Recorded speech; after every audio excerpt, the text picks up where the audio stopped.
नमस्कार साथियों, स्वागत है आपका अपने चैनल नितेश पांडे में।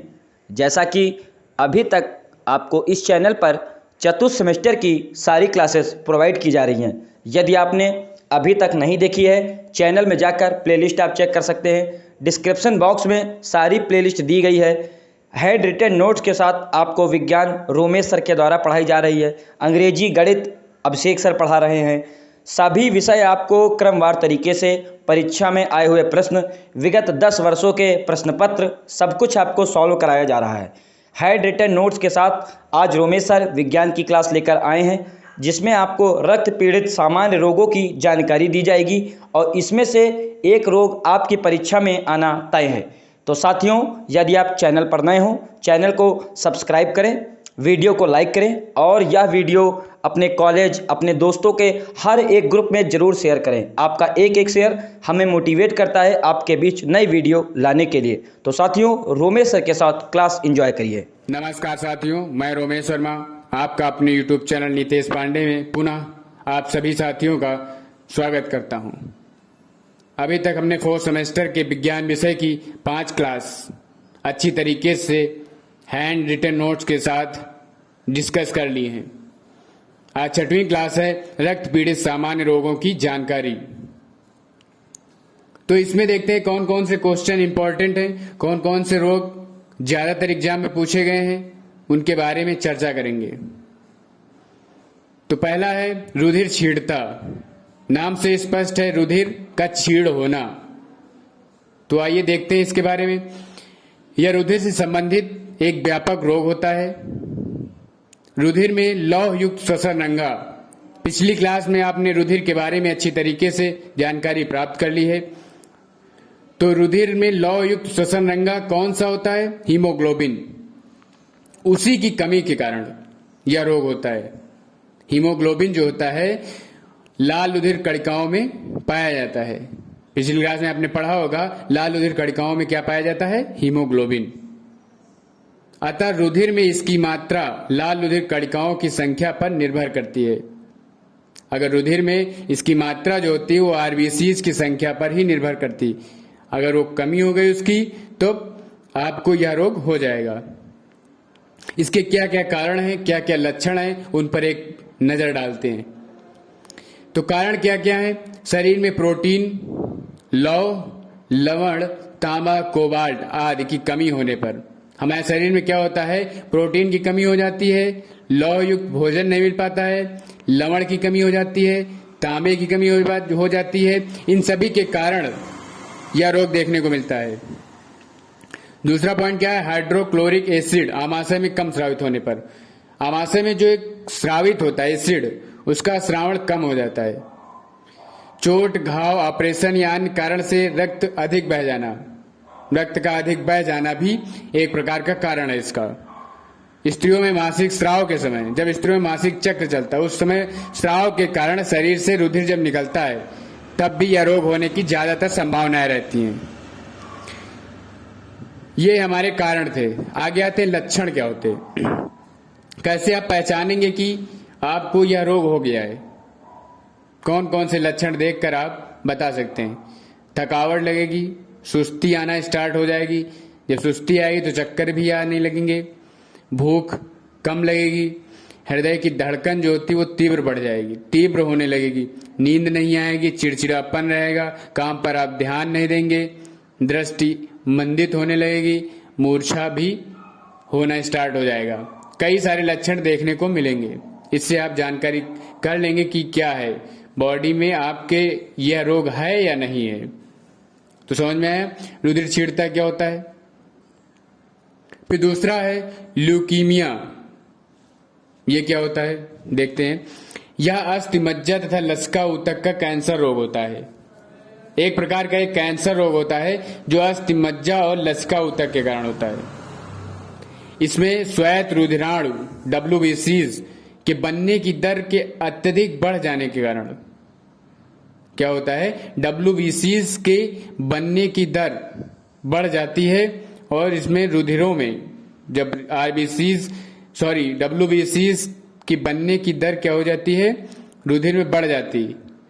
इन रुधिराणु में इसकी संख्या बहुत बढ़ जाती है WBCs की। तो सिंपल सा याद रखेंगे कि इसमें स्वायत्त रुधिराणु WBCs के बनने की दर अत्यधिक हो जाने पर यह रोग हो जाता है, ल्यूकीमिया। इसके लक्षण क्या है, इसके कारण क्या है? तो कारण देख लेते हैं। अस्थिमज्जा का, जो अस्थिमज्जा होती है उसमें किसी कारणवश गर्त होना, गड्ढा, गर्त जिसे गर्त मीन्स होता है गड्ढा, गड्ढे का होना इसका मेन कारण है। इसी के कारण इसके क्या क्या कारण बनते हैं, मतलब गर्त होने के कारण इस प्रकार है। क्यों गर्त बनता है, सारे पॉइंट कारण लिखें। एक तो जन्मजात होता है, ये पीढ़ी दर पीढ़ी चला आता है। औषधि जनित होता है, मेन कारण औषध जनित कारण होता है।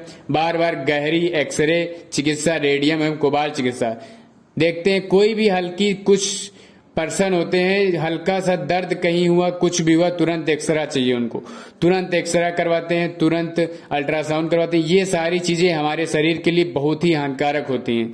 जितना हो सके इन सभी चीजों से हमें दूर रहना चाहिए। इसमें जो रेज निकलती हैं, एक्सरेज निकलती हैं, वो हमारी बॉडी को बहुत ही नुकसान पहुंचाती हैं। कई सारे रोग होने का मेन कारण यही होता है। तभी तो बच्चों, जो छोटे बच्चे होते हैं उनका एक्सरा इतनी जल्दी नहीं करवाया जाता, बहुत ही रेयर केस में करवाया जाता है। इसलिए एक्सरा, जितनी भी रेडियम और जितनी भी कोबाल्ट चिकित्सा, ये सारी चिकित्साओं से हमें ज्यादातर दूर रहना चाहिए। जहां तक हो सके ऐसे ही काम चला लेना चाहिए। रक्त विकार, रक्त में कई सारे विकार उत्पन्न हो जाते हैं, वो भी एक मेन कारण है। बेंजीन जैसे रसायनों के संपर्क में रहने पर जो फैक्ट्रियां होती हैं, जो रसायन की फैक्ट्रियां होती हैं, उसमें जो व्यक्ति काम करते हैं उनमें भी यह रोग पनपता है। ठीक, ये थे इसके कारण। और उसके बाद लक्षण, क्या क्या लक्षण आपको दिखेंगे? गला अवरुद्ध होने लगेगा कि गले में कुछ बैठ गया। कपकपी के साथ ज्वर आना स्टार्ट हो जाएगा, बुखार आना स्टार्ट हो जाएगा, हाथ पैर में दर्द होना स्टार्ट हो जाएगा, त्वचाएं जो है आपकी पीली पीली हो जाएंगी, पीलिया जिसे बोलते हैं, सांस लेने में प्रॉब्लम होगी। ल्यूकेमिक कोशिका होती है, उसमें रिसाव के कारण मसूड़ों में सूजन आ जाएगी। ये सारे लक्षण होते हैं। इससे आप जान पाएंगे कि जो सामने रोगी है ल्यूकीमिया का कि नहीं है, कि वह व्यक्ति ल्यूकीमिया का रोगी है या नहीं है।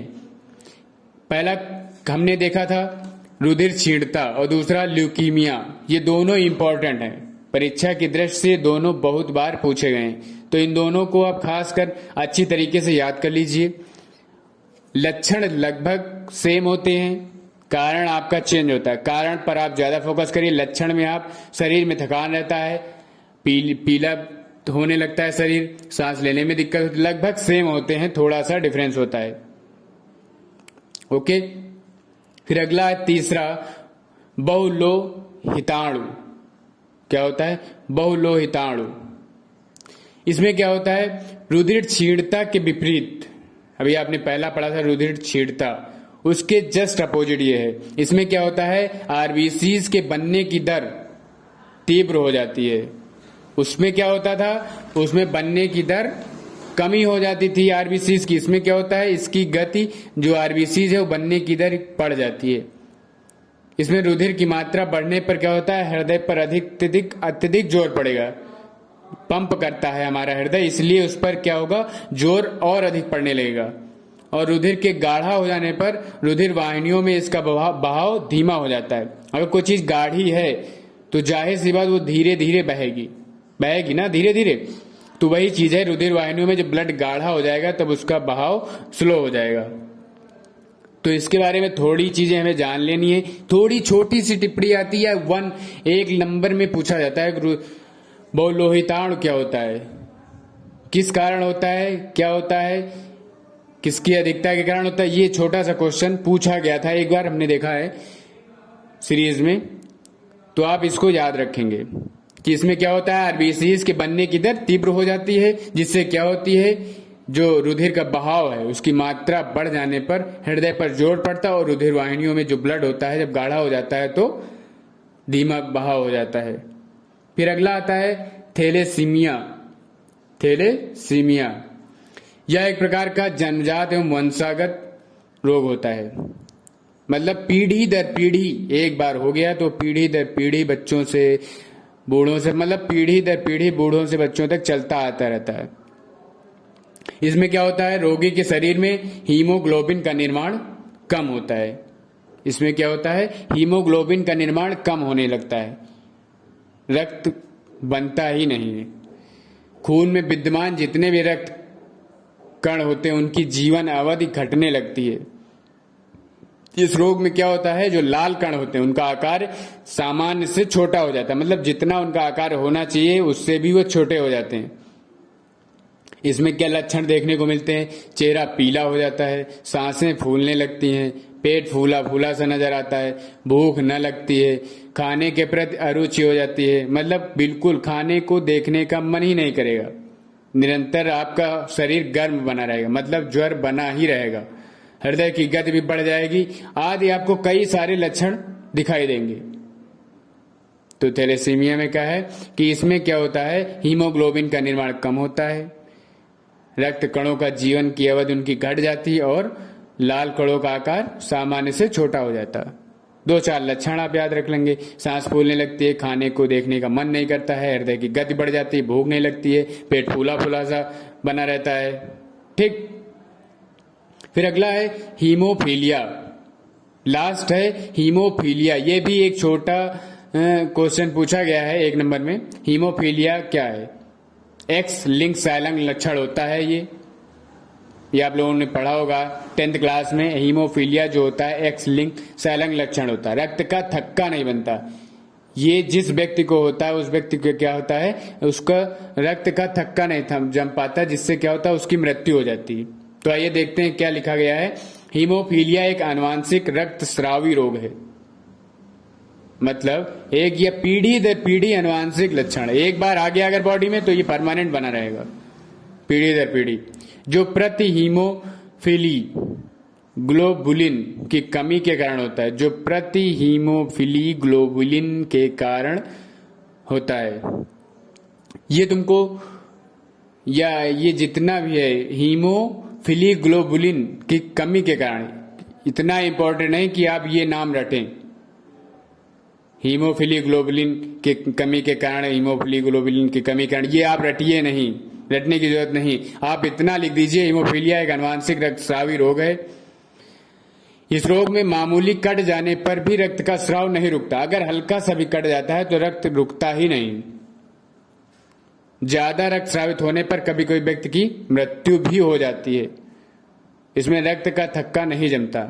मैं एक सिंपल सी परिभाषा आपको अपने मन से बता दे रहा हूं, वो आप लिख कर आइए कि हीमोफीलिया एक आनुवांशिक रक्तस्रावी रोग है। इसमें क्या होता है, या जिस व्यक्ति को होता है उस व्यक्ति के हल्का सा कट जाने पर, व्यक्ति के कहीं भी चोट लगने पर या घाव होने पर रक्त का थक्का नहीं जमता है, इसे ही हीमोफीलिया कहते हैं।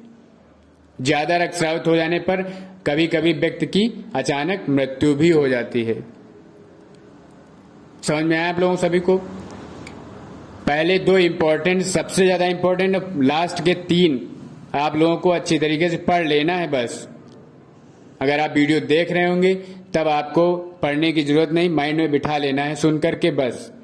अगर ये वीडियो पसंद आया हो तो सब्सक्राइब, लाइक और शेयर जरूर सभी के साथ करें।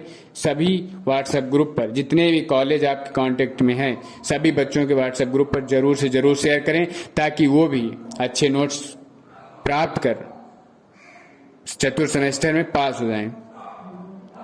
तो हमें उम्मीद होगी कि आप सभी को अच्छी तरीके से समझ में आएगा। कहीं भी कोई समस्या, प्रॉब्लम दिख रही हो तो आप कमेंट बॉक्स में कमेंट जरूर करिए। कमेंट करते हैं जिससे हमारा मोटिवेशन बढ़ता है कि हाँ, कमेंट क्या कमी है, क्या त्रुटि है, वो भी हम देखते हैं। उसके बाद क्या अगर अच्छा कमेंट आया है तो और हमें अच्छा अंदर से फील होता है, मोटिवेशन बढ़ता है, जिससे हम और अच्छा कंटेंट आप लोगों को देने का प्रयास करते हैं।